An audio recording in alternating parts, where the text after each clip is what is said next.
Welcome to this brief overview of the Cathedral of Our Lady of Victory, introducing some of the history and beautiful symbolism found within the cathedral. The church's cornerstone was solemnly blessed on April 7, 1957.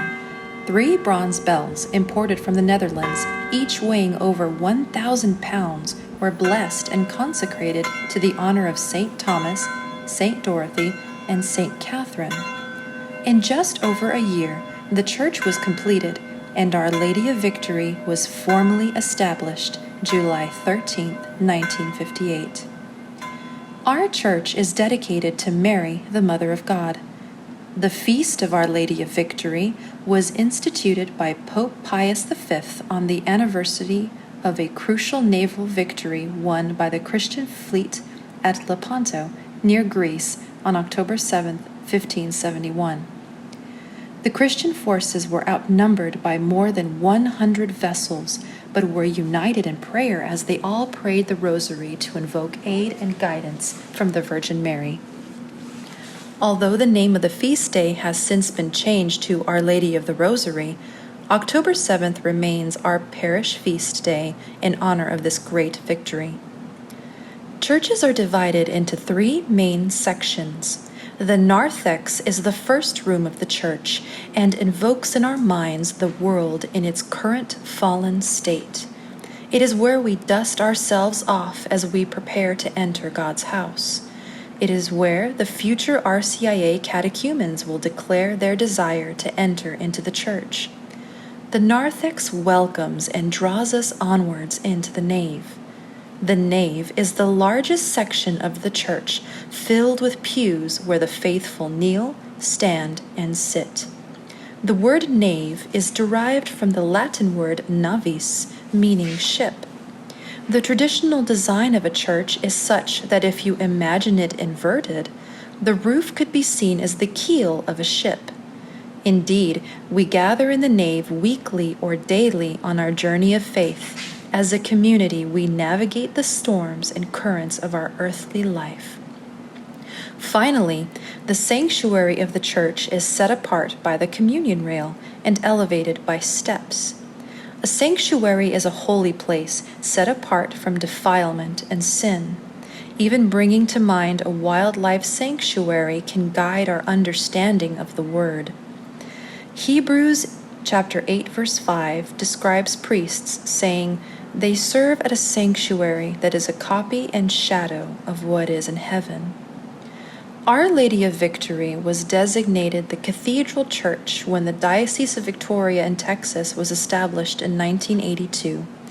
Our diocese has had 3 bishops, the Most Reverend Charles Grauman, the Most Reverend David Fellhauer, and, since 2015, the Most Reverend Brendan Cahill. The bishop's seat, called the Cathedral, bears the diocesan coat of arms and is found in the sanctuary of the cathedral. Each of the symbols on this coat of arms has a meaning. The lighthouse symbolizes the hope of faith. The golden beacon symbolizes Jesus, light of the world.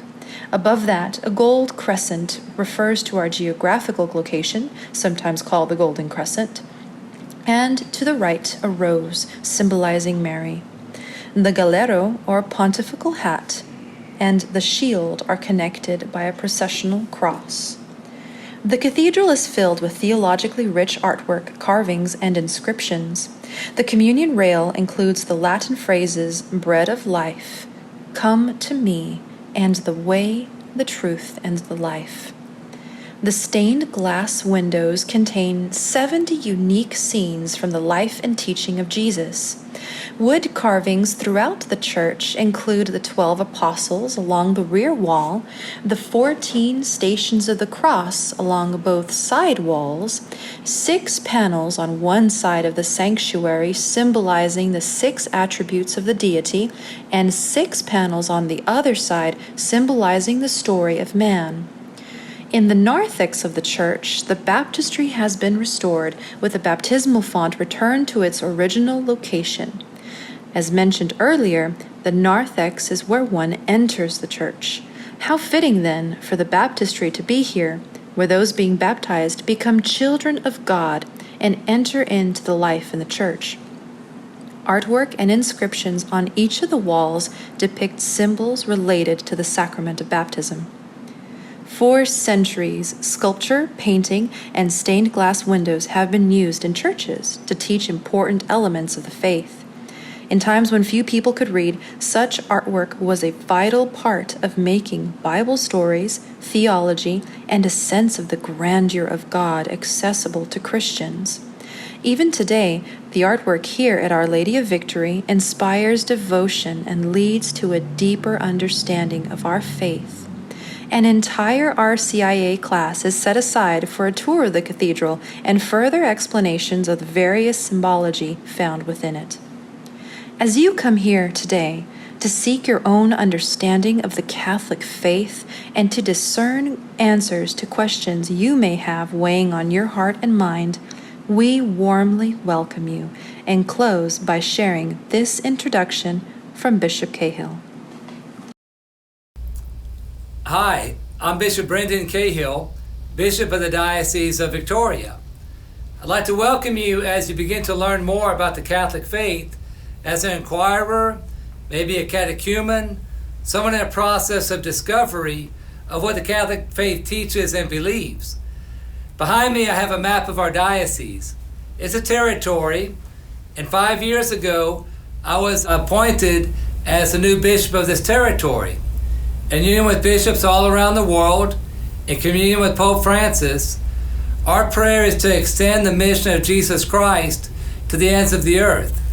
As a bishop, my prayer each day is for the people of this territory, for our growth in faith, our confidence in God, and ultimately the salvation of our souls. Please know my prayer for you as you begin your journey in your process, and let's keep one another in prayer, trusting in Jesus Christ and His power to heal and to save.